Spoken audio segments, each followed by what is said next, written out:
Good evening, everybody, and welcome.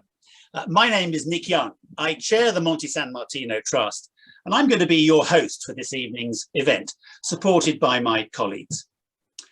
Now, following the success last autumn of the Zoominar on our translation of Marco Minardi's book, Bugle Call to Freedom, we're delighted to welcome you all to another Monte San Martino online event.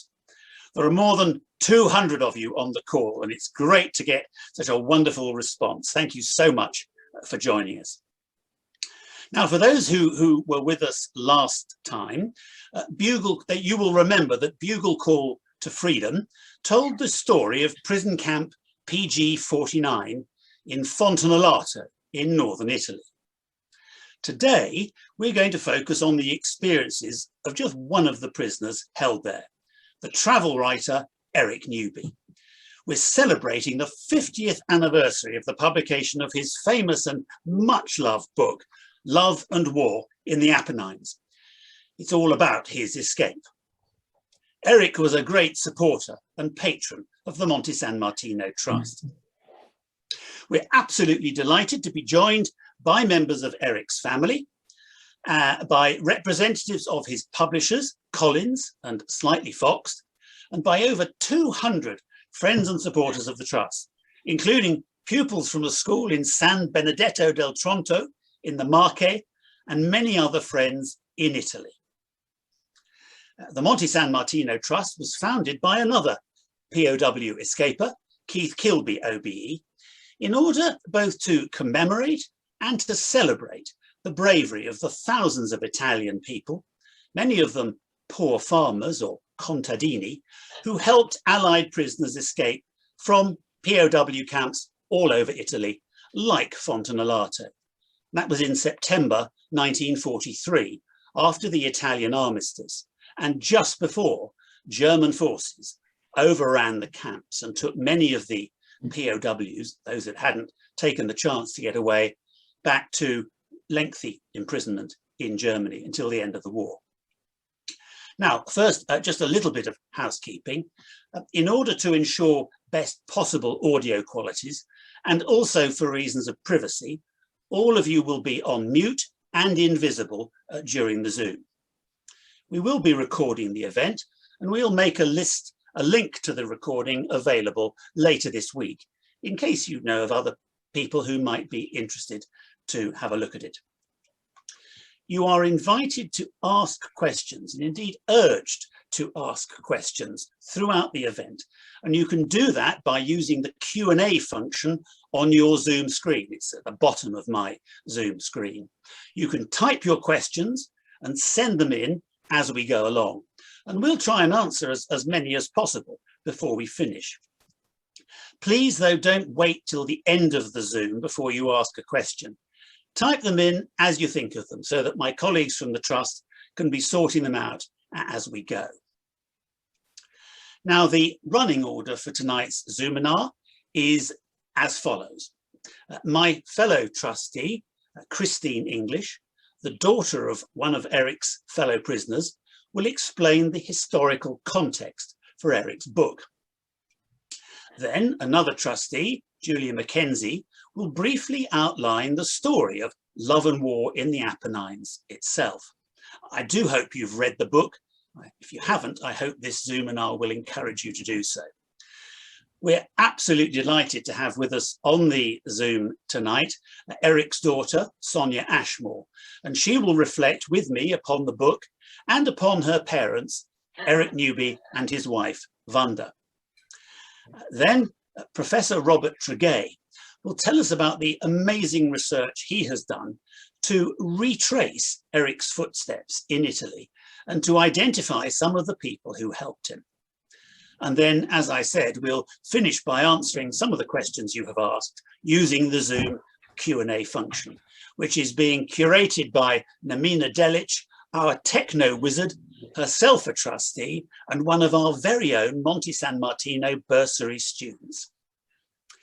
So, ladies and gentlemen, without more ado, I'd like you to strap yourself in your seats and imagine yourself back in Italy in 1943 And our guide is Christine English, who'll give us the historical context for Eric Newby's Love and War in the Apennines, 50 years old this week. Thank you very much, Nick.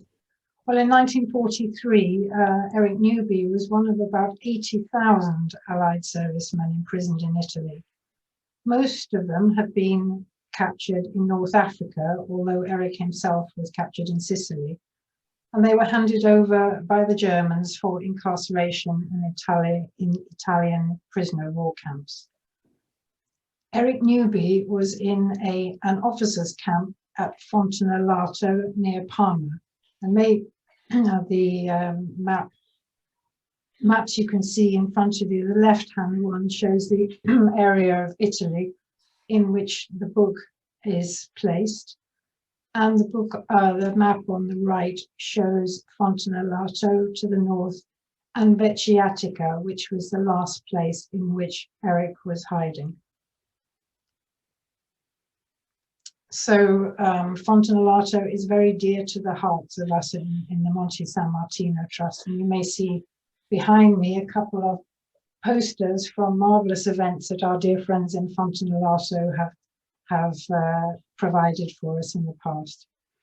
So after the armistice in September 43, many of these prisoners went on the run and they were hoping to rejoin the Allied forces. So most of them went down south thinking that they would meet the Allies coming up towards them.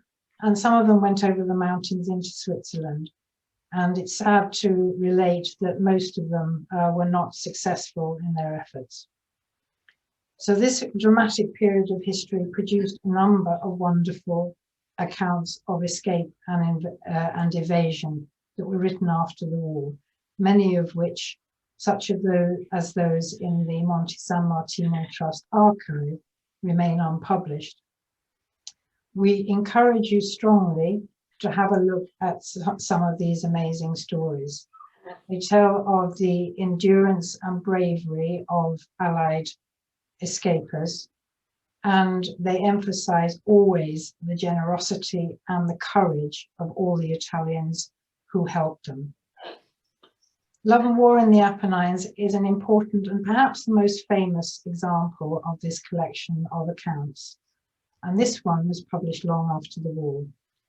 It tells a similar story to the ones that we have in our archive, but in many ways it's so different. And we're about to explore the reasons for that. Thank you. Hand back to Nick. Yes, thanks very much, Christine. And if you do want to have a look at those archive stories, as Christine says, many of them unpublished, they are available through the Monte San Martino Trust website. And I do urge you to have a look at them because they tell quite remarkable personal stories, every single one of them different, of men who suddenly found themselves able to make an escape in Italy in 1943. And the always incredibly generous support given to those guys by very poor Italian families who were risking their lives quite literally to help the escapers. So yeah, do have a look at the Monte San Martino Trust website and have a skim through some of those stories. They really are quite remarkable. I'm now going to hand over to my fellow trustee, Julia Mackenzie. She's going to introduce us to the book, Love and War in the Apennines itself, published, as I say, 50 years ago in 1971. Julia. Thank you, Nick. Well, as Nick said, the book was published in 1971, but it recounted events that had taken place 28 years before in 1942, 1943. I think Sonia will talk about this. I think he did call on some notes that he'd taken, which he wrote down later in the year. So it wasn't all having to recall it 28 years later.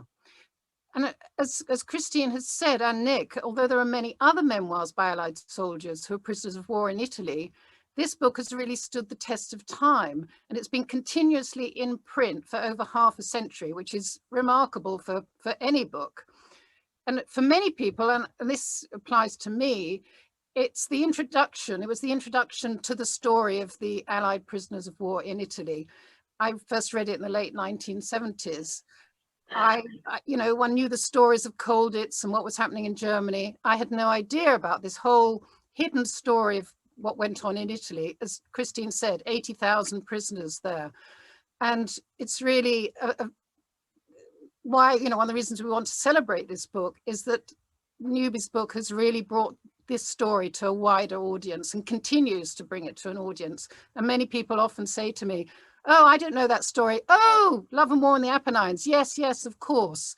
So I think this is really, you know, very important for the trust and for the story, for all the descendants of the Allied prisoners. We're all very grateful to Eric Newby for having brought this book, as I say, to a wider audience. So, and it's really, you know, I think as Nick says, it's also celebrating the Italian side of the story, which is really so, so important. So as for Eric Newby himself, I think Nomina is going to show us a photograph of him.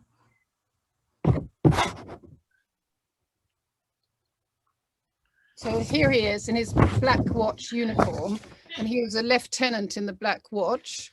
I think if you look very, very closely, you can just about see a kind of tartan shirt there. But at the time this book is set, and when he, you know, the start of the book is in August 1942. And at that time, Newby was serving in the special boat section, which was a commando unit. And the war was really raging in North Africa and not really much elsewhere. And Newby and his fellow operatives took part in a secret mission to land in Sicily and bomb an airfield with German bombers. The raid was not really very successful, and they were all captured, or in the parlance of the day, in the bag. So this was the beginning of his time as a prisoner of war. He was taken to Rome and then to a camp in southern Italy. The book swiftly moves to March 1943, when he was taken up north to a new camp at Fontanallato, which was for about 600 officers. And here is Eric Newby on the right with two fellow officers. We think this photograph was taken at Fontanallato. And if anyone knows who the other two officers are, please let us know, because we don't know. So they were there for about 6 months. And by this point, this is now the spring of 1943. And the war is beginning to turn in the Allies' favor. And Mussolini falls in July. And come September, the Allies and the Italians come to an agreement, and there is an armistice, and Italy is now out of the war. Of course, this was very alarming to the Germans, and they almost immediately start sending troops down into Italy and take over, fighting the war in Italy against the Allies. For the POWs, the announcement of the armistice on the 8th of September was a very dramatic moment. For Eric, it was complicated by the fact that the day before he'd broken his ankle. So on the 9th of September, when a sympathetic Italian commandant, which is in a very, very rare moment, this didn't really happen in almost any other camp in Italy, he cut the barbed wire, and the 600 men and marched out of the camp into the Italian countryside. For Eric, it was complicated, as I say, because of his broken ankle. He was taken away on a mule after a night or two in a farm.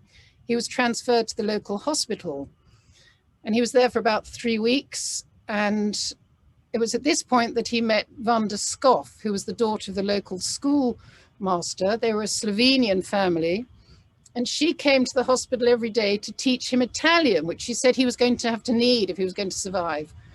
He taught her English, and over this fairly brief period, they fell in love. But it was, as I say, a perilous time, and it was decided Eric had to get away before the Germans nabbed him and took him to Germany. So the doctor and Wanda's father arranged to take him to the mountains. And the rest of the book covers his 3 months in the mountains, when he was being looked after by the contadini, the farmers, the shepherds. And most of the book is this period of his escape. And in the preface, he writes in the book that for him, this was the motive to write the book, because he felt other accounts hadn't really brought out enough of the Italian side of the story. And he does this extremely well. So I would like to just, and at the end, and then after 3 months in December, the end of December, unfortunately, he's captured. He's taken back, he's taken to Germany, and he spends the rest of the war as a POW. At the end of the book and at the end of the war, he returned to Italy. He found Wanda, and they got married in Florence in 1946. Now, so that gives you the shape of the book. I would now just very briefly like to say, you know, what is it that makes this book stand out? I mean, there are many other memoirs were published. There's ones, as Christine says, in our archive, but there are some key points, I think, and I'd like to be interested if people, you know, in the Q&A, we can discuss this later as to, you know, what is it that makes this book special. So when it came out in 1971, Eric already had, I think this was his 5th book, so he knew how to shape material, he knew how to select, he was extremely good and experienced writer. He openly admits that he conflates characters, he edits some people out, he embroiders stories, so he really, you know, knows how to make a dramatic story. And also he has very much a sense of place, and Robert, I know, is going to talk about this in his presentation. So I think the second point really is that although it's very much like other memoirs of the time, there's the kind of jaunty humor that downplays the emotions, which, you know, a lot of these officers were, you know, they tell adventure stories, but for me, Newby really, he's very honest. He tells you, you know, when he was feeling very low, how he cried, how his spirit was broken at a certain point. And, you know, the jokes disguise the distress, but his honesty and his admission of vulnerability is really what brings you in and gives you a real sense of him as a person. You come to like him and you're rooting for him through the book. So I think that's, you know, really, you know, a key aspect of it. He also has a, you know, great way of standing back and analyzing and observing. So when he's talking about the camp, he's very funny about the kind of okay people from the smart regiments, who the kind of old Etonians who all stuck together, and the sort of class hierarchy of the camp. And he talks about homosexuality, he talks about sex. I mean, this is 1971, so this is sort of things are beginning to open up. It was only 4 years after homosexuality was decriminalized. So he's, you know, he really gives you a very engaging account of what was going on. And of course, this also applies to when he comes to discussing the Italians. And, you know, he's talking about their generosity and their warmth and the drama and the humor, but he really gives a very vivid picture of life in the mountains at that time. And of course, this was something that was passing. This was something that was going. It was on the edge of ending, and you know, it was really, you really get a fantastic glimpse of a way of life that hadn't really changed for hundreds of years. And I think finally, one final reason really that the book is remarkable, it is of course a love story. So I think, you know, interwoven with all this drama, and you're kind of rooting for him, and will he make it? There's the story of his brief meetings with Wanda in the mountains. And of course, if it weren't for her help when he was in the hospital in Fontanato, he would never have made it to the mountains at all. So I think that really is, you know, a key part of the story. And I think that, you know, it's this capacity for love and hope in the midst of war, which really lifts the reader and raises the story out of its time and place. Thank you. Nick, back to you.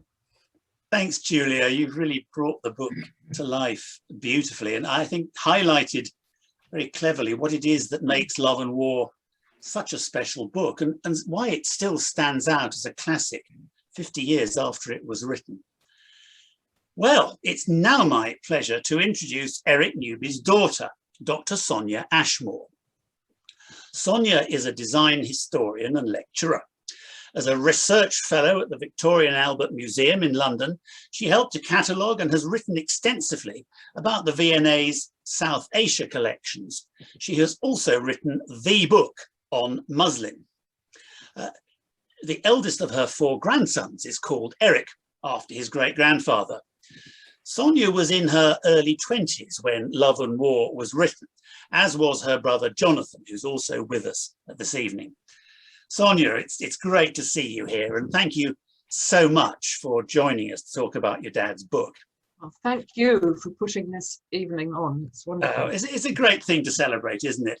Now, I actually want to start in a way where Julia finished and talk about Wanda, first of all. Because, of course, as she was saying, without her help, Eric, with his broken ankle, might never have escaped from the hospital in Fontanarotta in the first place. He was being held under guard, and he really had very little chance of escape unless facilitated by somebody brave like Wanda.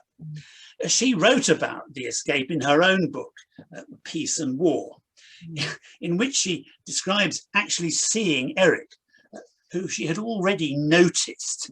Sort of all the girls from Fontanarotta used to sort of parade past the camp and wave to the chaps inside. And Wanda, I think, had already spotted Eric hanging out of a window. And she was then amazed and amused to see him leaving the camp on a mule, roaring with laughter. I suppose a fairly typical Eric kind of thing. She, of course, as Julia has said, she immediately started helping the escapers generally with food and clothing. She visited Eric in the hospital. They fell in love, and well, the rest is history, and here you are, of course. She was obviously a brave and spirited young woman, and one senses that she and Eric were kind of equal partners in life's fun and adventures, and it's certainly you get that sense from books like Slowly Down the Ganges, where she and Eric were right in the middle of it all together. Is that how it seemed to you, that they were just sort of equal partners in this venture? I mean, what on earth was family life like with those two, always sort of jetting off and telling extraordinary stories? Well, we were 2 very strong-minded people and very energetic people, so it was lively, fun, and I would say volatile at times. When the fuses blew, but on the whole, it was a real partnership. The one didn't really function without the other. And if you've read any about my father's other books, she's very much a sort of foil and a part of the dialogue. So she's becomes very much part of all the books, and that was as it was. But she was a very, I would say, energetic and determined person. She made clothes, she gardened, she cooked, she made pasta, she made beer, whatever it was, she'd do it, have a go. So she was always up for a challenge. Yes. Was she more Slovenian than Italian, or was it an amazing sort of mix too? I've sort of realised that she spent her life in England trying to become an English woman, really, but she never really managed it. So she was a bit of Slovene and a bit of Italian. I mean, her accent was somewhere between the two, and she was sort of partly English, but really she never really forgot her past. She always brought it with her, I think, that she spoke with that in a particular way, and she had a wonderful knack for inventing words that weren't quite English. So I think she never became fully anglicised, actually. And of course, her parents, Victor and Gisela Scoff, were still living in Italy after the war. As I think the story is that they were living in Slovenia. They were Slovenian people living up near Trieste, I think, somewhere. Yeah. And then they were forced to move to Italy by Mussolini after that part of the world became Italian. Yeah. You knew them. You visited them regularly. Yes, well, after the war, it's their great wish to return to their homeland, as it were. So they went back to live in a village, in the sort of family village near Trieste. And we'd go every summer, really, throughout my childhood, but this was always an adventure because my father got a Land Rover, and so we camped, and this was quite exciting for the neighbours because people didn't do that in the 1950s. And I suppose we always went by the most difficult possible route. You never took the easy way. You went over the hardest mountain pass and the stuff. So it was always very exciting. And we'd spend the summers up there in on the castle and going down to the sea to swim. And my brother and I frequently forgot how to speak English, I think, when we came home because nobody else spoke it there. So we just had to sort of get on with it. And so we felt very much part of that community, just a small village, rather like the ones in the Apennines, actually. That's lovely. Your father, of course, had written some of his most famous books by the time Love and War was published. I mean, he'd written The Last Grain Race, he'd written Short Walk in the Hindu Kush, which I think many regard as the sort of the classic Newby tale. He'd written Slowly Down the Ganges. He was a well-established author. How much did writing dominate his life and yours? Well, for the first part of my life, he had a day job in the rag trade, as you may know. He wrote rather a funny book about it. So he was writing in the evenings and weekends, and then he eventually went to join the Observer as travel editor. So there was they were always whizzing off somewhere, but he wrote in the evenings, I said, in spare time before that, and writing was just a part of everyday life. He worked extremely hard at it, actually. He did a lot of research. So although he has a light touch, he really did read up his subjects before he wrote about them, and was always carried a sort of very heavy case of books and maps around with him wherever he went. So yes, writing was a big part of it, but we had a lot of fun too. Anyone who's ever done any writing themselves is always fascinated to hear how other people actually go about writing, you know, the mechanics of it. I mean, where and when and how did he actually write? Well, when I was about 7 or so, we moved from a flat to a house in Wimbledon at the time, and so that he was able to have a study where he wrote. So he wrote on a series of manual typewriters. The attempt to go electric was a complete disaster. He bought this sort of thing like a Russian tank, which was absolutely hopeless. So he never got the hang of that. He always kept notes on his trips and did a lot of research, as I've mentioned. And yes, he liked to read out what he'd written, because I think it was very important to him what the words sounded like. And actually, I think this is generally quite a good tip. It was quite useful to know what words sound like. But he would read things over and did a lot of revision as well of the work. The typescripts look a complete sort of like a complete crash scene, really. They're overwritten and crossed out, but got there in the end. That's lovely, thank you. But by the time he wrote Love and War in 1971, you and Jonathan would have been in your 20s, and I guess already very familiar with the story of Love and War in the Apennines. Well, yes, I just think it was sort of part of family folklore, and because we'd been to Italy so much, it was just integrated into our lives. And I suppose at that point, we were beginning to become a bit less interested in our parents and their story. And as you get older, and you think you know everything, and of course, when they're gone, that's when you start thinking of all the questions. I think happens to everybody. Yes, I know that feeling only too well from personal experience. But you had actually revisited some of the people and places that feature in Love and War with your parents, and I think they bought a house near the area where Eric was hiding out, just south of Parma. Is that right? It was just behind me here. There's a painting of it I thought might be appropriate. So it was the other side of the Apennines, really, on the coastal side.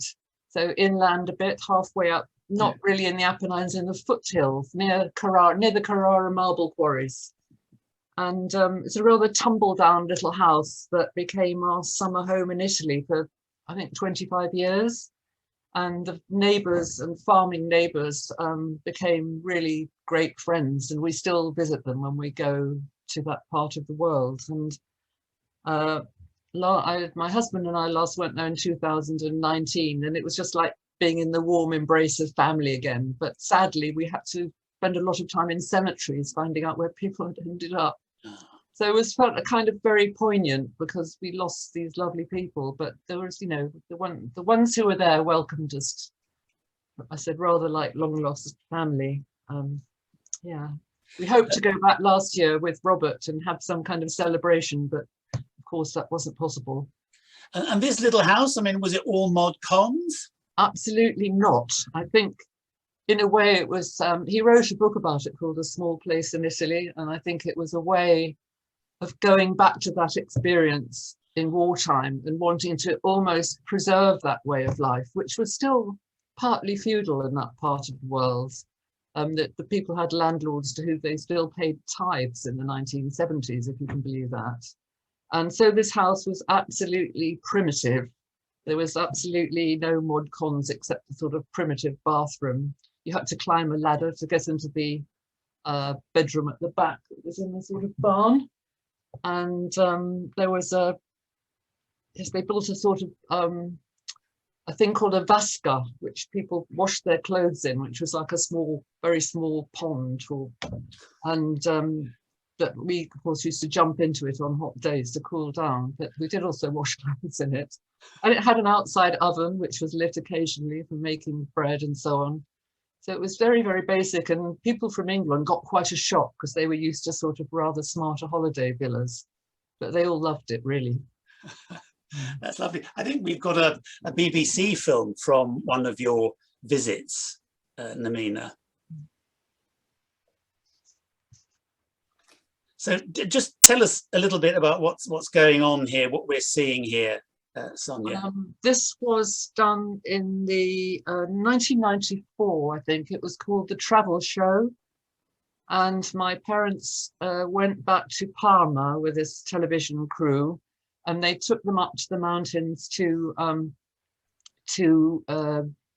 revisit sort of the atmosphere of where my father had been as an escapee during the wartime. And I think Robert will talk about this little episode later. So he's crossing the very river that he walked across when he was escaping up all those years ago. And there's my mother trying to make sure he doesn't fall into the river, I think. Absolutely immaculate in her sort of, well, yeah, not exactly twin set and pearls, but yeah, she's looking pretty smart. There's Eric looking fairly scruffy as he wades across the stream. But I mean, it's clear even in that short clip and the way she sort of helped him out of the water, that they were obviously still very fond of each other. I mean, how did you as a revolting teenager or revolting 20-year-old respond to your parents' very public love story? Well, I suppose we were just used to it, and everything was written up all the time. I don't remember it being terribly different, but you know, probably at that age I didn't pay that much attention, quite honestly. Another book, you know, I would have been engaged with it, but I don't remember that bothering me at all.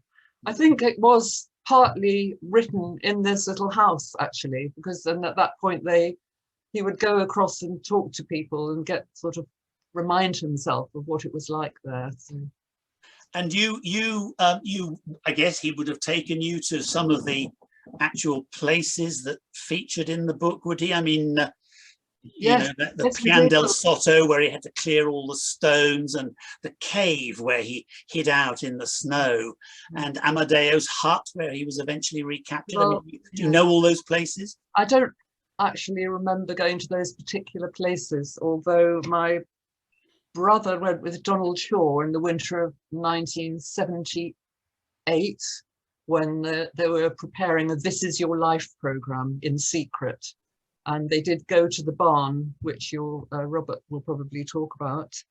But I don't remember seeing the cave. I do remember being up in the Apennines and meeting a shepherd who was much like the Abramo Rossi character, and he lived in a little hut that he'd built, and he had these sort of baby lambs he was bringing up, and he had a smoking fire over which he cooked polenta, and he had very red eyes from this smoke, a very smoky place. And it was sort of a wonderful moment that I will always remember, because I think it was very evocative also of the kind of things my father wrote about. So yes, we did go, and we would visit the Ugolotti family in particular stayed close. I think we've got a picture of that, haven't we, Nemina?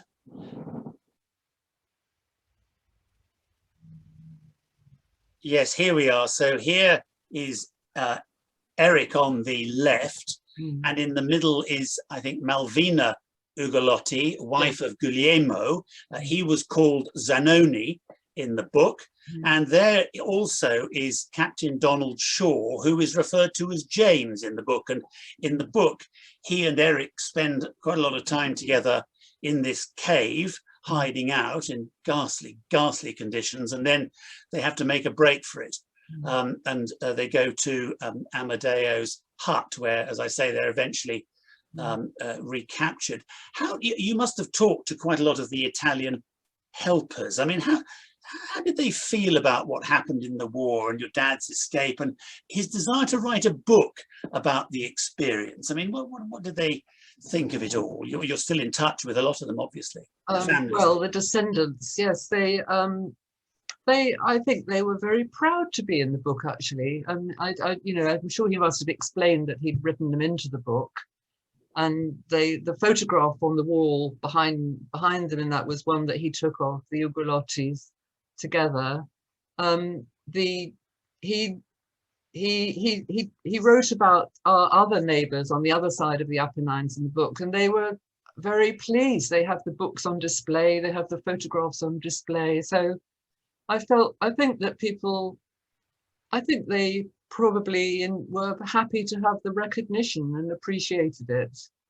And they were certainly always very pleased to see us. There was never any, oh, what are you coming here for? It's certainly, they were very, very happy to see us. So Eric is coming on to a sort of a very interesting aspect of the book. Eric is very clear, to quote the preface, that he made certain omissions and additions and widespread changes in the names of people and places. He said that many characters are composites. And as we will hear, Robert Tregay has done a wonderful job in separating fact from fiction, or the ways in which Eric improved the story, one might say. One particular example of this is the famous encounter that Eric describes in the book of meeting, while he was on the run, an off-duty German officer who was hunting butterflies. Was that true? Well, no, he told me it was made up, but I think under the circumstances, if you were lying on a mountainside on a hot summer's day all by yourself, you might dream up something like that. And the other people were, I think, he left out his companion a lot of the time, because I think he just wanted to make a better story of it in a way. And also it was written nearly 30 years after the event. So, some of the memories may have got a bit fuzzy. And he also, at the time he wrote it, he still felt he had to protect people, because they were still people with sort of either fascist or partisan sympathies around, and he didn't want to kind of throw coals on fire. So I think that was partly about protecting people. But you'll see how Robert has unraveled a lot of that. Yeah, I think, I mean, of course, your father, as you've said, was a bit of a stickler for careful research and accuracy. So perhaps his invention of one or two of the incidents was also born partly out of his determination that the book attracted as wide a readership as possible. I picked out one sentence from the preface where he says, I finally decided to write the book because I felt that comparatively little had been written about the ordinary Italian people who helped POWs at great personal risk and without thought of personal gain, purely out of kindness of heart. I mean, tell us how Eric felt about that. I think he was very upset about the failure of the British government to really properly acknowledge what these Italians had done in helping our soldiers. And he was sort of appalled by embarrassed by the Alexander certificate, which apparently people now keep with pride, you tell me. But I think he felt that their contribution really wasn't properly acknowledged by the British authorities, who had a complex attitude to Italians, I suppose, having been on the wrong side for the first part of the war. And I think he really wanted to, in his own way, try and redress that through this book, and also by moving, spending a lot of time in Italy after. He had a genuine, really deep empathy for these people, and whenever he traveled around the world, it was those kind of people he liked to engage with, like the contadini around the world. I think that sort of comes out of his writing, and I know from him that's what he liked. And well, certainly these certificates, and there were many thousands of them issued, all signed by General Alexander, they are highly prized today. And I've been to visited, and I know several Italian families who have them still exhibited in their kitchen or dining room, sort of pride of place. I mean, of course, many Italians did receive compensation for any losses they had suffered in helping escapers. And I think in one of the rather really sad stories of the war is that several hundred Italians were actually nominated for a King's Medal for bravery after the war, but the post-war government felt that these were our former enemies and that British public opinion wouldn't support so many former enemies, you might say, receiving these medals. And I think that's a terrible shame. It would be lovely if we could put that right in some way, but they're all dead and it's not really going to be possible. What about Eric's fellow escapers? Which of those did he keep up with, or did they sort of go their separate ways after the war? No, he did keep up with a few of them. He kept up with Tony Davis, who he encouraged to write his own book. I think it was called When the Moon Rises, about his own escape. Donald Shaw, he kept in touch with, who became a farmer after the war.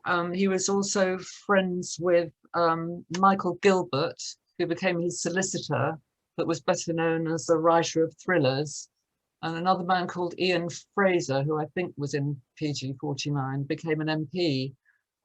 So I think there were a number of people, but they all had to get on with reconstructing their lives after the war. So it wasn't that they met all the time and they were in different parts of the country, but I do remember meeting them and their families when I was young.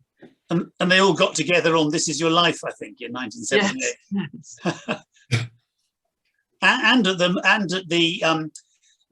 There was a ceremony, wasn't there, in 1983, I think, at the Fontanelato camp. Yes. Yeah. So in the book, really, your dad gives the impression that he was pretty much on his own and leading quite a solitary existence for much of the time, apart obviously from all the brave Italians who were helping and hiding him. Do you know if the other escapers felt miffed at being left out of the book, or indeed at being described as they are as military failures for having been captured in the first place? I mean, perhaps they just accepted that Eric wanted to put the whole focus on the Italians and the help they gave rather than on the escapers. I never sensed any sort of resentment at all. I mean, I think people accepted that, he was telling the story in his own way, and I don't think they felt I never heard of anyone feeling upset by it personally, but I think that's how it was. Yeah, I mean, certainly he and Donald Shaw were still talking to each other many years later. And Tony Davis, they lived very close together in their last years and saw a lot of each other, would go on walks and so on. So they remained good friends. And we certainly saw both of them at Fontanelato annual lunches and reunions, and they were always they were always on the noisiest table, I seem to recall. Not surprised. Yeah. Sonia, I'd like to finish by reading what for me was one of the most moving passages in the book. It comes just before the end. They're in the cave, it's snowing, it's just before Christmas, and they get a warning that the fascist militia have been tipped off and are about to pick them up. I mean, they were betrayed. They decide to make a desperate break for it, aiming for an isolated shepherd's hut way up in the mountains. Carrying a heavy sack of rice, their only food, Eric wrote as follows: "That night, something happened to me on the mountain. The weight of the rice, coupled with the awful cough, which I had to try and repress, broke something in me. It wasn't physical. It was simply that part of my spirit went out of me. And in the whole of my life since that night, it has never been the same again." Well, I mean, they made it to the hut, as Robert will tell us, and they survive for a month before they're eventually recaptured. But the passage paints a very evocative and moving picture of what it must really have been like for the escapers at times, high up in the mountains, once you strip away the romantic boy's own adventure story veneer. I mean, here we are in 2021, how do you respond to that passage? And what do you think your dad would say about it if he were here now? Well, he probably did feel like that at the time. I mean, after all, the experience of war was so new and traumatic for these young men, and many of whom had never been abroad. I mean, he'd been around the world on a sailing ship, but he'd never been to Europe before, which is probably more typical. It was midwinter, situation was precarious. And I think he never forgot that, but I never noticed any lack of spirit in my father. Rather the opposite. And I think if we'd had the full version of him, plus the extra spirit, might have been a bit daunting.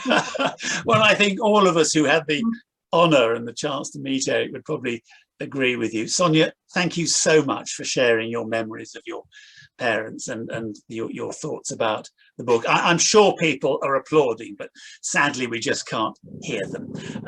Thank you so much for that insight into life, Shay Newby. Thank you, and ciao, buonasera to everybody in Italy. Quite right. Well, I'm now going to hand over to Robert Tregay, who will tell us how he has managed to follow Eric Newby's escape journey and how he has traced the people and the places that he encountered along the way. Robert is a distinguished landscape architect, the former senior partner and then chair of LDA Design, which specializes in landscape design and the environment. He's worked all over the world on projects as diverse as climate change strategies, new settlement master planning, protected landscapes, and park design. He's an honorary professor at the University of Wales and a fellow of the Royal Geographical Society. He is currently writing his first novel. Robert, welcome. Thank you, Nick. Welcome. You've no direct personal connection with the story of escaped British prisoners of war in Italy. None of your family members was involved. So what on earth started you off on your search for the true story behind Love and War in the Apennines? Well, that's absolutely true, Nick. I don't have a direct involvement, although it started to feel like it, actually. And for me, it all started, and that's me for all of those of you who are watching, it all started in 2016. And I was laid up in bed after an operation and was given the book to read by a friend just to help me pass the days. And he said, it's my favorite book. And I found that I became equally gripped by the story. And I've often wondered why, and why, out of all the books that I've read, why is it that it's this book in particular that has somehow just become part of me and has grabbed me so much? And there are a number of reasons. It's a very good book for a start, but then you could argue that over hundreds of years, there's a lot of very good books that one has read. But I think it was because of the geographer in me, which connected to the geographer in Eric. He was a travel writer, an explorer, and as a novelist, and you certainly see this in Love and War in the Apennines, he is always cognizant of north and south, of the contours and of the landscape, as well as the people. So he was a geographer in my mind, with a small g in a very general sense of the word, which is rather unusual. And I found that from the outset, I became almost fixated by the question, where were these places that he describes? And what were they like? The Pian del Sotto and the cave. He paints such a picture. I was just compelled to find out where were they and what were they like. And as I became more embroiled in the story, I wanted to know who were the people who populated the book. Zanoni, Luigi and Agatha, Rita, Scamperdale, and so on. Who were they in reality?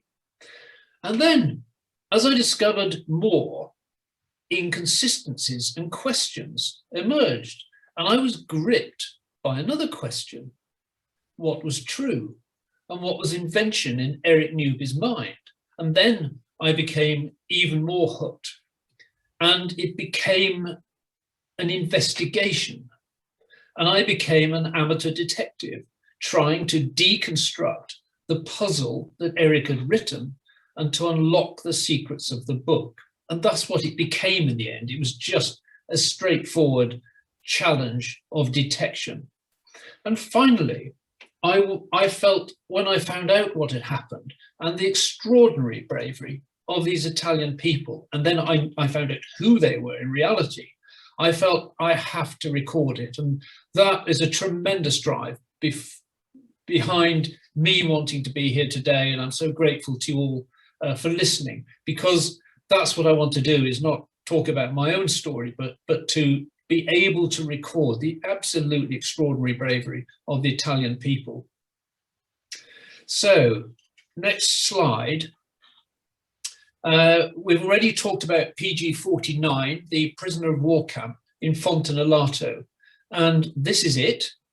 And I suspect that what Eric wrote about the prisoner of war camp and what it looked like, I suspect all of that's true, and I've really nothing to add. So let's go on to the next slide, which is Hospitali Peracci. This is the hospital that Eric was holed up in, as Julia explained earlier on. And just after the mass breakout from PG-49 on the 9th of September 1943, following the public announcement of the Armistice, Eric was taken here by the doctor, which we've already heard of, Dr. Sambataro, with a broken ankle. And here he got to know Wanda, the young Slovenian woman who taught him Italian in the garden here. I suspect that although the main body of the hospital is as it was, the garden, I think, has been developed as an expansion of the hospital.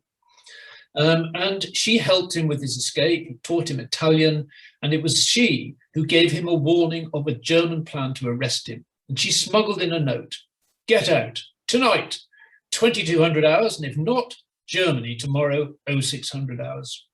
Eric then tricks the guard, escapes down a drainpipe and flees across fields, now houses just to the left of the photograph here. He falls into a ditch, which is still there, and is met by Wanda's father, Victor Scoff, and the doctor, whose real name was Dr. Giuseppe Sambataro. Next slide. And this is Wanda on the right, with her friends somewhere around 1941, probably on the edge of Fontanelato. And she was the key to Eric's survival. And of course, as Julia says, they married in 1946. Next slide. Now, this is the map from the book. And I'm just going to spend a moment to just take you through Eric's world on those 3 months up in the mountains. At the top, if you recall the book, you remember the mill.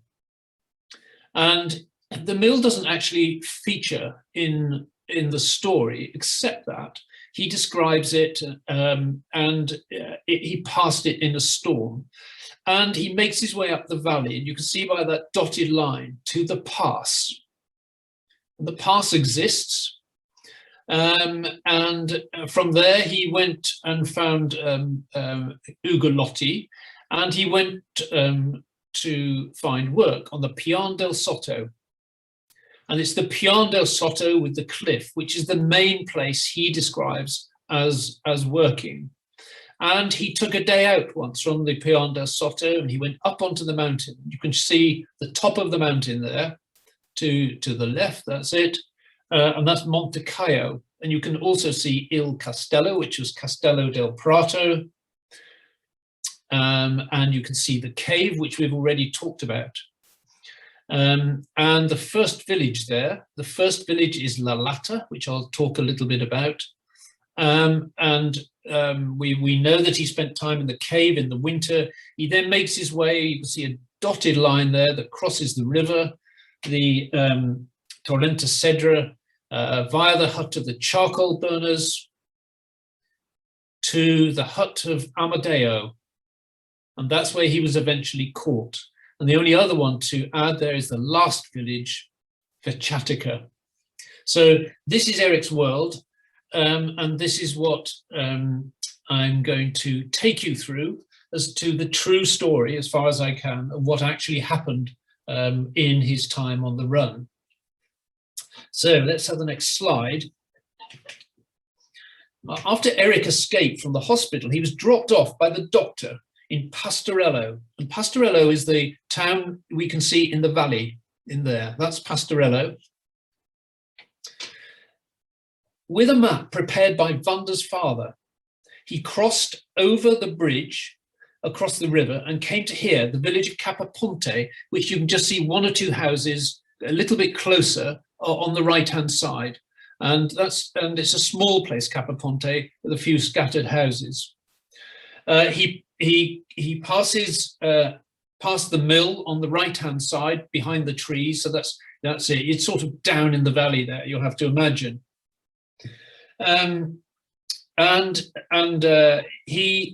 He found a Signor Baruffa in the book, but he was sent away in fear. Now, I'm not sure that actually happened, but that's, we don't know. We haven't been able to identify Signor Baruffa. But Signor Baruffa sent him away in fear and said, "Go to Zanoni. Zanoni's poor. He has nothing to lose." And in the storm, Eric passes by the old mill, trying to find a Signor Zanoni. And he writes, "It was almost dark. To the right of the bridge, a steep track led away uphill towards a clump of trees, beyond which I could just make out some low buildings. And this, I thought, must be Casa Zanoni, and I squelched up the track towards it." And that house is the house that we can see here in the middle of the picture, and he writes about it again. The house itself was more like an Irish dun than a house, a stone fort built against a rock on the hillside. Can you see the white rock there, which is just above the mill? And that's the description that he describes in the book. It was so small that the cowshed, which has a hayloft over it, seemed bigger than the house itself, and the cowshed was not large. So Eric leads us to find Zanoni here. This house in the middle of the picture, the house above the mill, the stone fort built against the white rock. But this was not Zanoni's house. Eric leads us on a merry dance. He fools those of us who are trying to discover the true story. The cowshed and the tiny house he describes were real, and they were Zanoni's, but they were not here. They were not this book above the mill where he places them in a book. They were in truth miles away, up the valley. The location of Zanoni's house had been disguised, even 30 years later, to protect Zanoni's identity. Next slide. In reality, Eric walks up the valley in a storm over what he calls the pass on his map, which we've seen. And beyond the pass, he finds Zanoni.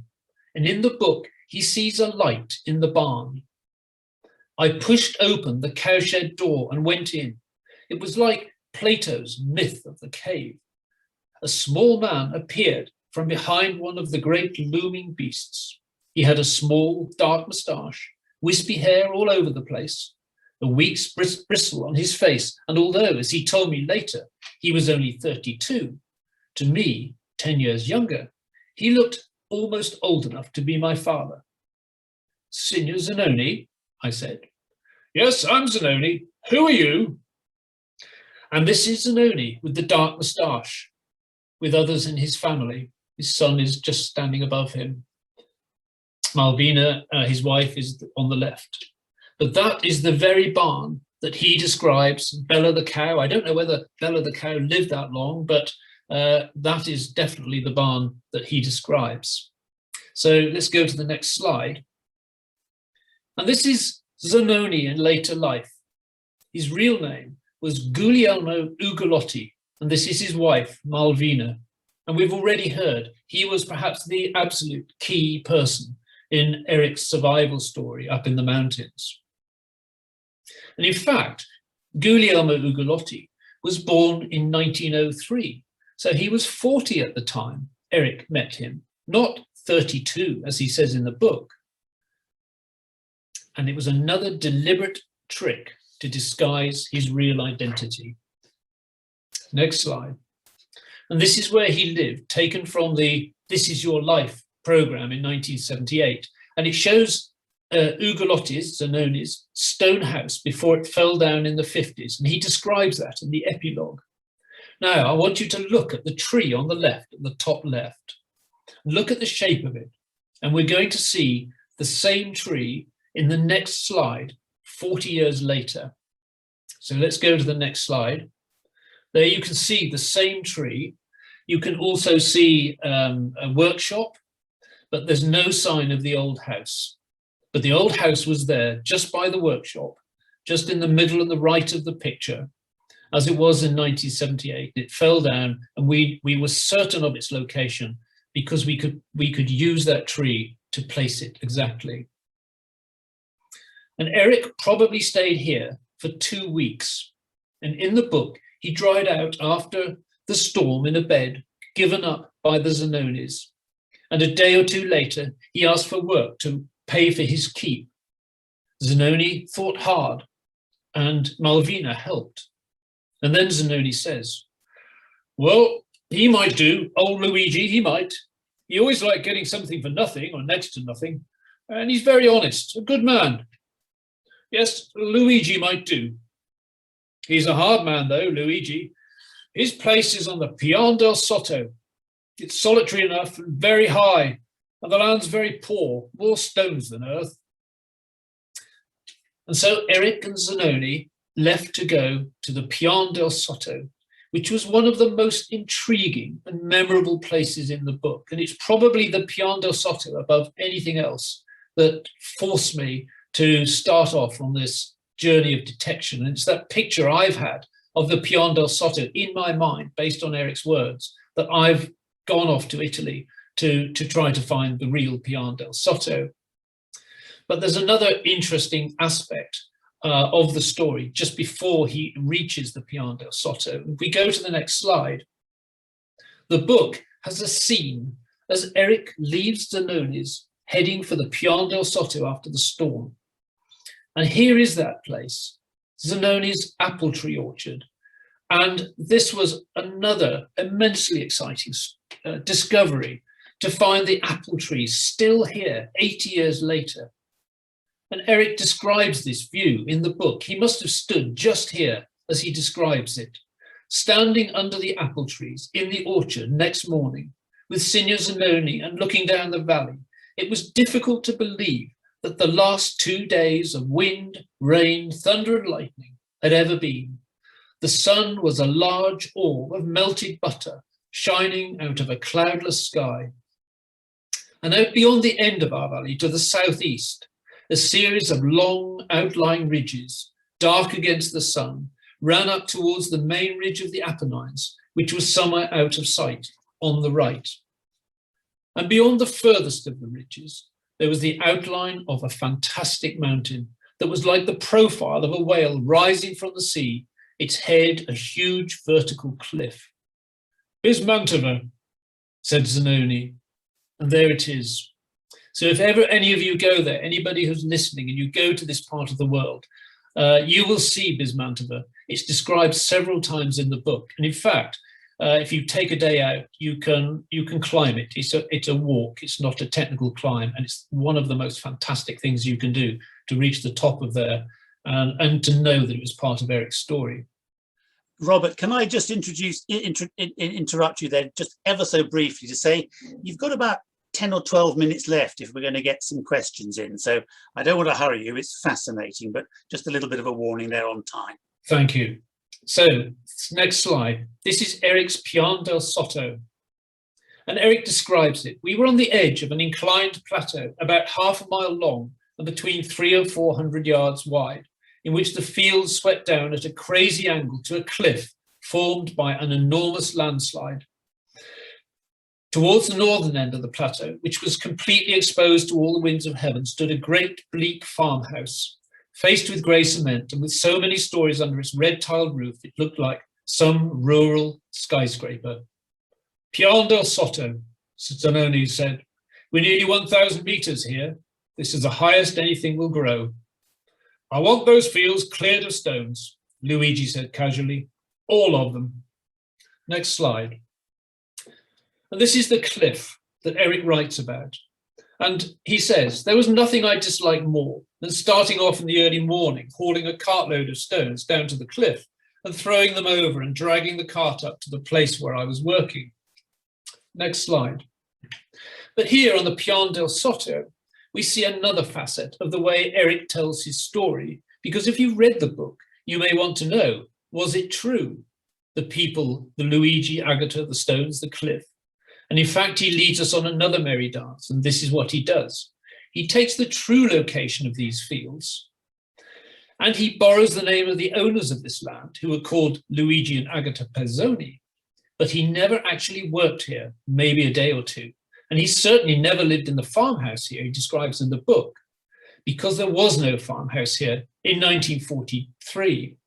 So what he does is to take the geographical location of the Pian del Sotto, but the true characters of the book, Luigi and Agatha and their daughter Rita, were quite another family. They were the Pellegri family, and they lived here in Zumara. Next slide. And Eric stayed here probably for around 5 days, there's some uncertainty in that, living in a loft room overlooking the track on the right. But he doesn't say so in the book. Zumara is not shown on the map. And the reason is that Pietro and Irma Pellegri, the tenant farmers who lived here, risked their lives and the lives of the 6 children to take Eric in and shelter him. So Eric protects his identity, just as he did with Ugolotti. Now, you might remember the dance if you read the book, and the story of Eric walking down the mountain in the dark with Rita and Dolores. And this farm is the one where the dance took place. There were actually many dances here, and people came from villages all around. And this is where Eric constructs the story of the walk from the Pian del Sotto down the mountain with 2 girls, Rita and Dolores. And you may well remember that if you've read the book. And this is where they end up, at the dance. But we know, don't we, that Eric didn't live at the Pian del Sotto. So this walk down the mountain from the Pian del Sotto to Zumara here was invented by him as a creative novelist. And the truth was he was already living here where the dance took place. But I was left wondering, who was Rita, the girl he walked down the mountain with and went to the dance with, the girl with the brilliant red dress? And was she real? And for 3 years, I asked that question because I really wanted it to be real, but I was not prepared to invent history. And eventually, luckily, I worked it out. Rita, the daughter of Luigi and Agatha, living on the Pian del Sotto in the book, was in reality Marina, the 15-year-old daughter of Pietro and Irma Pellegri. So can you see what Eric does? He takes a truth and he twists it around and repositions the geography. So if you're thinking, as I was thinking, who was Rita and what does she look like? Well, of course I have a picture, and here she is, the next slide. I met her brother, Giuseppe, who was 13 in 1943. But Rita was important not just because she went to the dance with Eric, but she plays a key part in the true story too, because fascists and German soldiers were scouring the mountains, hunting escaped prisoners of war. And it was Rita who helped, because she was stopped by a group of fascists trying to find out from her if Eric was hidden at Zumara. She told her father, and immediately they got Eric out of the house and hid him in the woods. And the raid took place the next day. That much is true. There was a German raid, and Pietro, that's Marina's father, was arrested and held and questioned by the Germans for 2 days, but he gave nothing away. And Eric was taken up to the mountains and Marina and Giuseppe took him food to keep him safe. So Eric was hidden up in the mountains. Next slide, we see Abramo, the shepherd, if you remember him, and his real name was Abramo Rossi. And then a young boy, Pierino in the book, who I believe was Ugolotti's son, Umberto, arrived with an important message. And he was taken down to the village to meet Scamperdale, or the chairman of the board. And the next slide shows the real Scamperdale, who is Giovanni Agostini. And it was him who arranged the building of the cave. So the next question, slide 20, is where was the cave? And I looked for several days and questioned everybody to try to find the cave, but it was just to the right of me, down there in the woods, is the most likely location. And we know that he spent a rotten time up here, freezing cold, and had to make his way across the valley towards what he calls the last village. So if we go to the next slide, we see Ernesto Teresini. Oh, I'm sorry. These are yes, he was rescued by the son of Scamperdale, who brought him food when the snow stopped. And these were the very skis that he used.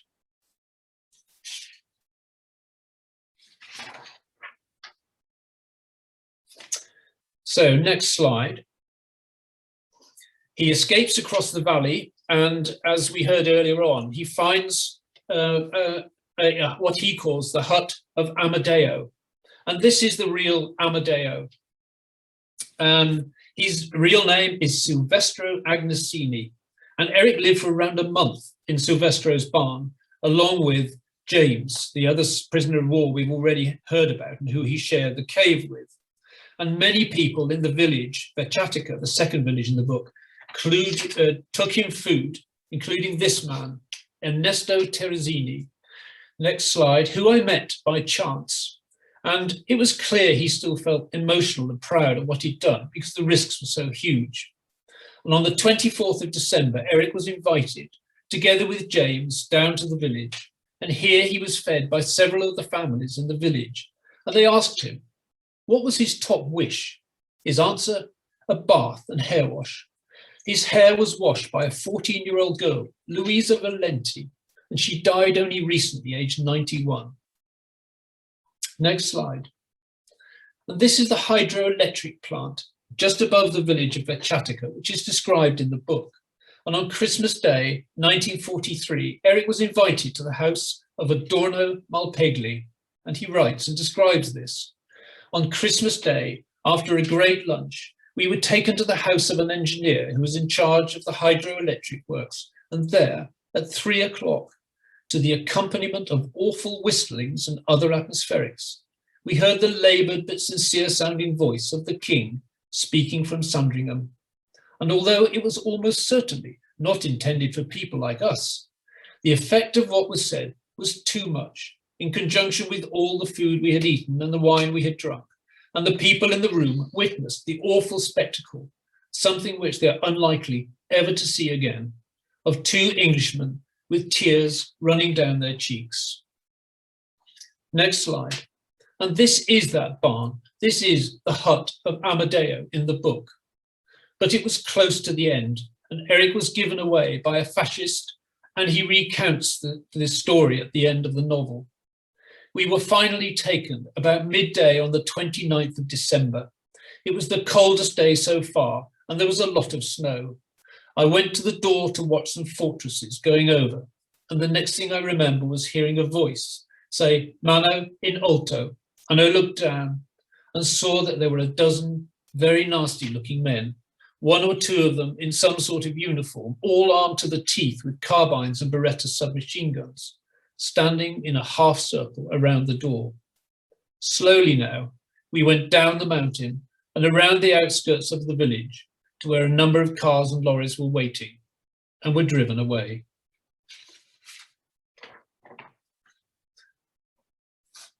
So there we are. That's Eric Newby's Love and War in the Apennines. It's a mixture of the story as told in the book and the true story that I've discovered about what really happened and who the characters really were. Thank you.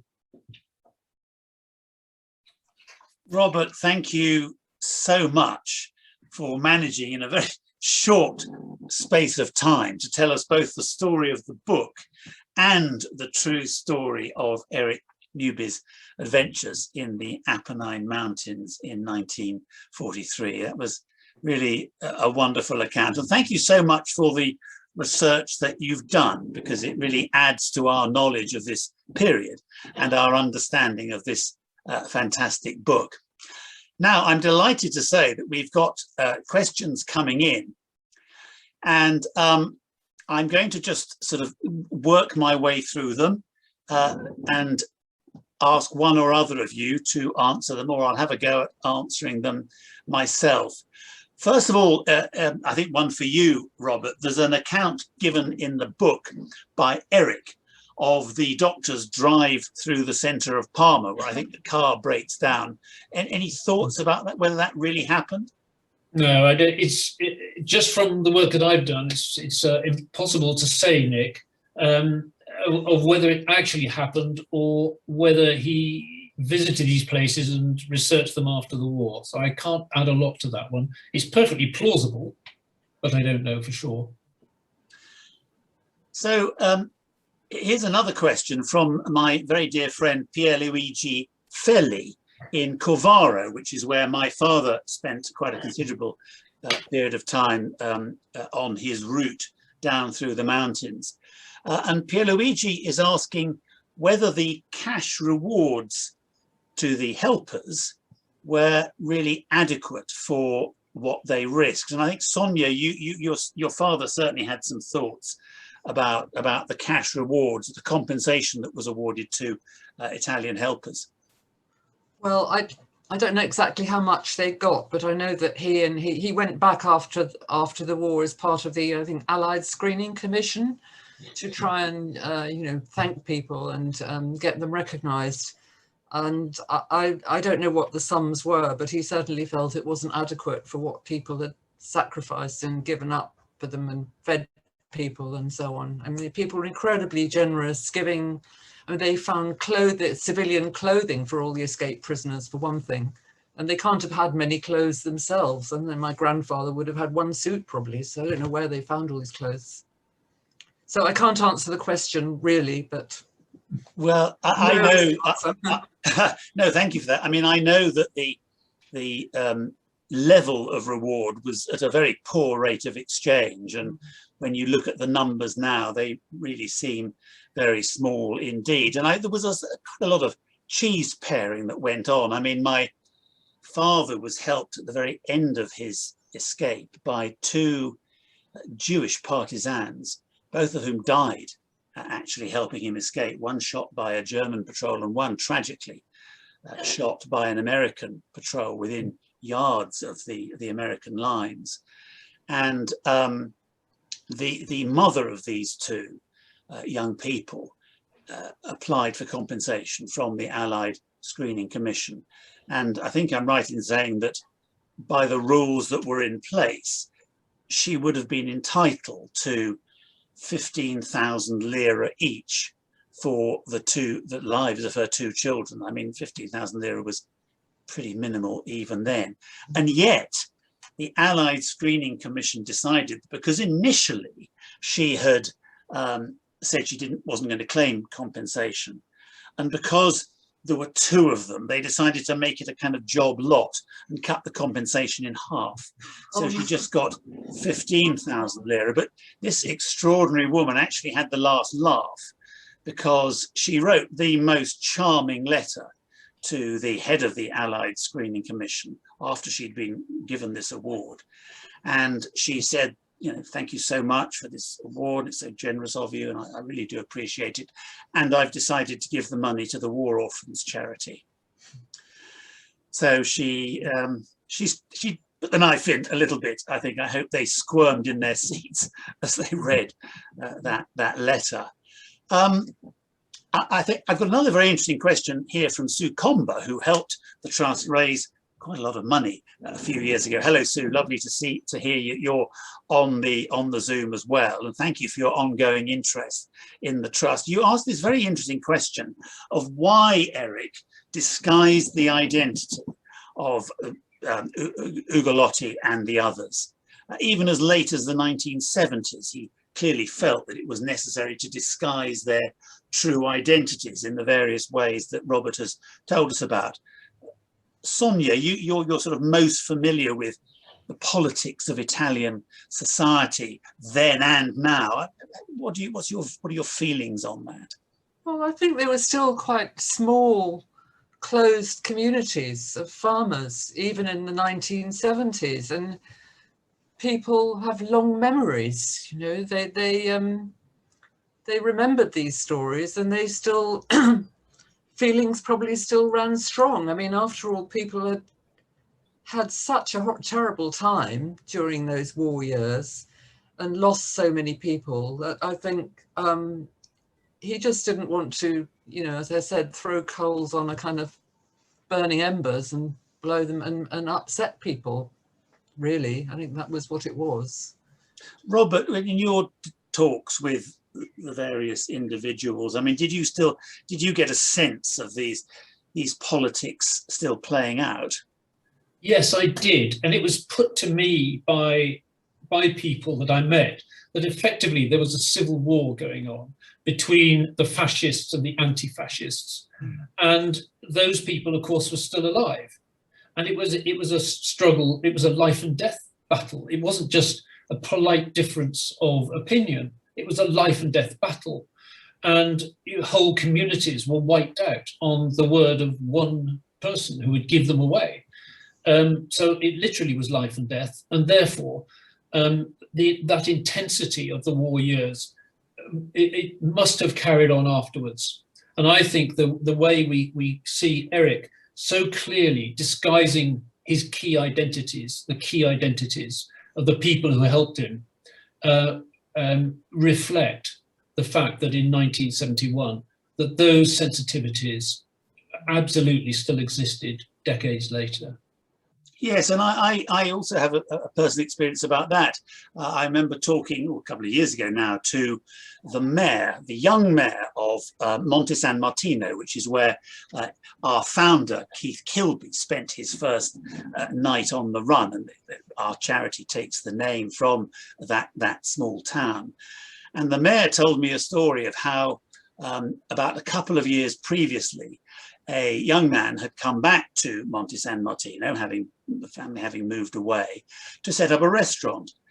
And he, redecorated the restaurant, set it up, got it going, recruited some staff, and nobody came. And for week after week, he had almost no customers at all, apart from the odd tourist. And the mayor was absolutely convinced that the reason why nobody went to the restaurant was because the family was known to have been fascists and to have betrayed people who helped the partisans during the war. And so here we are in the 2020s. That is still quite a strong sense that people remember these things. And I've always been convinced that if Britain had ever had the misfortune to be occupied by the Germans, we too would have faced those dilemmas of who to support and what to do, and those bitternesses that last so long, they would still be remembered today. It's a real object lesson in the long-lasting effects of war, is it not? Okay.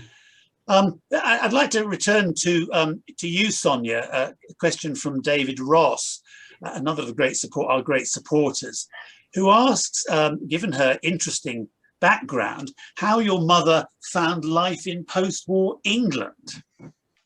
Well, I think she found it rather cold and rather drab. I think things looked up when she discovered Soho, where you could buy Italian food. There were, you know, stall holders who spoke to you in Italian. And so, yeah, I think it was 1946, 47 was hard. It was rationing, you know, it was hard for everybody. And she had to wear clothes made by my grandparents' rather fuddy-duddy dress business by then. And she didn't like them very much, being, you know, Italian, weren't her style at all. But I think, you know, they were fortunate. They went to Italy.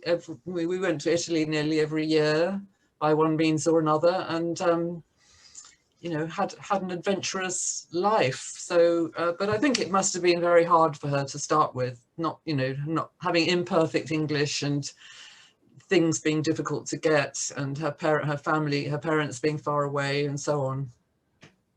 Lovely, thank you. I've got a couple of questions about the Alexander certificates. First of all, Sonia, could you sort of just quickly describe what an Alexander certificate was?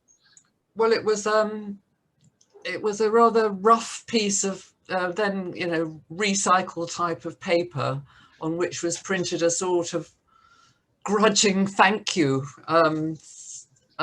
to those who'd helped Italian soldiers. And some, you probably know more about them than I do, but I've seen, I think my grandfather, I've got my grandfather's one somewhere. And they were signed by Alexander, sorry, brain's gone dead. But anyway, they were official government, they were a poor thing. They weren't even on a nice bit of paper, not that there was much nice paper around at the time. No, and they certainly weren't signed by hand or anything like that. No, they were just sort of rather poorly printed. Yeah. Yes. Well, I suppose it was better than nothing, but I've got a story, an interesting story here from Catherine Irvine Fortescue, who relates the story of Geoffrey Chennels, who was in PG 49, he was in Fontanato, and he returned after the war with the money that he and his fellow escapee, Paul Randalls, had gathered together. And they fitted out the kitchen of the family that had protected them in the winter of 1943 with a washing machine and a fridge. And I mean, you know, the family were extraordinarily grateful. And Geoffrey certainly noted that this family had never even received so much as an Alexander certificate. And, you know, that's just, that's a sad story, isn't it? I think there was some concern. I think your father was particularly irritated by this, that even some of the POWs who had been so generously helped by the Italians never bothered to say thank you, never got in touch with the families again, never tried to recompense them in any way. Sonia, would that be right? Yes, I think so. I mean, not all. I think that was probably a minority, but they never, you know, I don't know. I suppose they were sort of in shock after the war. I don't know. They just didn't think of doing it. They were just trying to reconstruct their lives, perhaps. But you know, that was certainly, he went back, and you know, he was fond of his father-in-law, my mother's father, who, you know, helped him. He was, you know, basically a sort of secret partisan. He helped other prisoners as well during their escape. And so, yes. Did your dad keep a note or a diary while he was on the run? And did he and your mum, you know, reminisce a lot about this? Did you remember that time when have those sorts of conversations? Did you look at the diary and pore over it as a kid? I don't think he kept a diary. I've never seen a diary he kept on the run. I think he may have written up some things later in a prison camp in the Czechoslovakia, but I've never seen that diary. If there was one. I mean, they had to be pretty careful about what they wrote, because he tells the story of one prisoner who wrote down sort of a little notebook with everybody's names in it, which had absolutely fatal consequences for those. Yes, I mean that resulted in your father and Dr. Sambataro being picked up, I think. Yes. By the Germans. Yes. So so I think he would have been quite cautious about what he wrote down, remembered it later. Thank you. Well, look, we're just about out of time. We said we'd finish at 7:30 and we're just about there. So that's the lot for this evening, everybody. I do hope you've enjoyed our journey around Eric Newby and his great book, Love and War in the Apennines. Thanks, of course, are due to our two speakers, Sonia and Robert. Thank you so much for interesting and entertaining us this evening. And I'd like to say a personal thank you to Julia, Christine and Namina for doing all the work to organise this event. Do go out and buy the book, Love and War in the Apennines, if you haven't already read it. It really is one of the, I think, one of the great travel books. It's one of the great accounts of this period of the war. And in the list of Eric Newby books, I think most of which I've read, Love and War in the Apennines is right up there with the best of them. If you're interested in reading more about prisoners who escaped from Fontanolato, please contact us at the Monte San Martino Trust for our latest book, which I've already mentioned, Bugle Call to Freedom, translated from the Italian by our own John Simpkins, and we've still got copies of that available for sale. All proceeds are going to the trust, and the same can be said of what I regard as our Bible in the trust, Home by Christmas, ? Which was written by Major Ian English, whose daughter Christine spoke earlier. And Home by Christmas is a wonderful sort of compendium of a dozen or more escape stories from Fontanolato, all brought together and recounted in a most interesting and amusing way by Ian English. And as I say again, all proceeds go to the Monte San Martino Trust. Now, Robert, I know you would like me to say a special thank you to Maria Teresa Bonemini and Erica Zanelli, who were wonderful guides and translators for you while you were in Italy. So Maria Teresa and Erica, thank you so much. I know you're on the call. We're so grateful to you for helping Robert unravel this fascinating story. So thank you. I'm delighted to say, ladies and gentlemen, thanks to your generosity, we have raised just over £900 this evening for the Monte San Martino Trust and our work of commemorating and celebrating these escapes and the Italian people who helped the escapers. But please, don't let me stop you from giving a bit more if you feel so inclined. We'd love to get above the magic £1,000 mark. And, you know, that money will all go to our work, particularly offering bursaries to young Italians from the Apennine villages so that they can come to England to learn the language. COVID, of course, permitting. It's our little way of saying thank you to those Italians who saved our fathers' lives, and certainly in my own case, without whom I wouldn't be here. So we're hoping to be arranging more Zoominars in the future. Do let us know if you've enjoyed this one, or indeed if you haven't, and let us have your suggestions for future topics or for ways of improving the experience. I hope I've answered all or at least most of the questions. My apologies to those who we couldn't quite get to, but we'll let you have a written response. That's all for now. Thank you for joining, everybody, and see you next time. Bye-bye. Bye. Thank you.